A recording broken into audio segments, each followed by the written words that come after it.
Ma'am, step aside and open your bag. The TSA agent's tone was flat, suspicious, and just loud enough to draw attention. The woman in question, no makeup, travel-worn hoodie, dark glasses, and an oversized carry-on, nodded silently. She was maybe in her 40s, quiet, composed, unbothered by the eyes starting to turn her way. She placed the bag on the table. The agent unzipped it carelessly and began rifling through it like it was filled with contraband.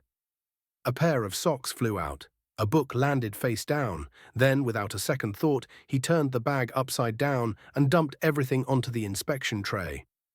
A collective gasp followed, because among the clothes and personal items slid out a black leather wallet.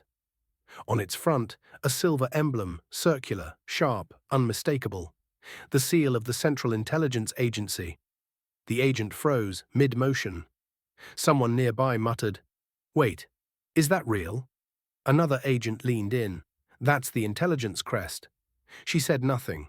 She reached slowly, picked up the wallet and opened it, revealing a badge, an ID, and a level of clearance most people only heard about in movies. The TSA agent's face paled. I didn't know." "You weren't supposed to," she said, her voice calm, firm, and chillingly professional. The room, the noise, the background buzz of the airport, all of it slowed.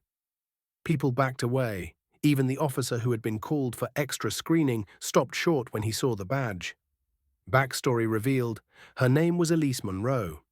For 22 years, she operated in the darkest corners of intelligence, surveillance, infiltration, psychological operations. She'd built identities, taken down arms dealers, exposed traitors. But after a decade of fieldwork, she disappeared. No one knew where she'd gone. The rumors were wild, that she'd been taken out in a covert op or sent to Moscow under deep cover. The truth? She retired. Quietly. Honorably. She slipped back into civilian life without fanfare, trading adrenaline for solitude. This was her first flight in years. Just a vacation, a simple trip. Until her past followed her to the TSA line. As the agents gathered themselves, the head of security rushed over. "Ms. Monroe, ma'am, we're so sorry. This is a huge misunderstanding." She raised an eyebrow. "Misunderstanding is tossing a civilian's bag because she doesn't look the part." She wasn't angry. She was measured. "Next time," she said, eyes scanning the badge numbers of each embarrassed agent, "look a little deeper before assuming." A young female agent stepped forward, visibly shaken. "Were you really CIA?" "I am CIA," Elise said simply. "That doesn't stop because the mission ends." Gasps followed. Phones were raised but not daring to record. This wasn't a scandal. This was a moment. Because in the crowd, people started to recognize her, not from news stories, but from the debriefing manuals, from whispers in certain circles. One man in a grey suit standing near the window leaned to his companion and said, "I think that's the operative who flipped the Jakarta case." The head of security tried to recover. "Would you allow us to escort you directly to the gate?" She looked him over. "I'm perfectly capable of walking."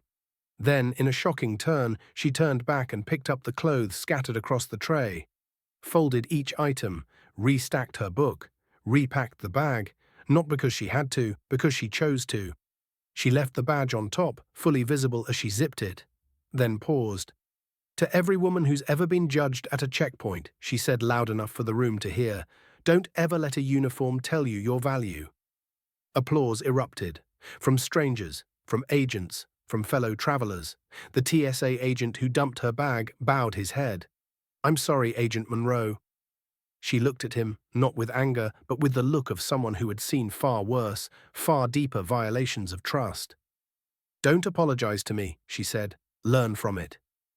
She turned and walked calmly toward her gate, luggage in hand, head high, with a room full of people watching her in awe.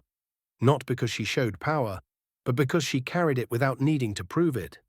So respect is not about appearances, it's about the quiet weight of truth no one sees, until it demands to be recognized. If this story touched you, subscribe the channel and hit that like button and drop a karma in the comments below.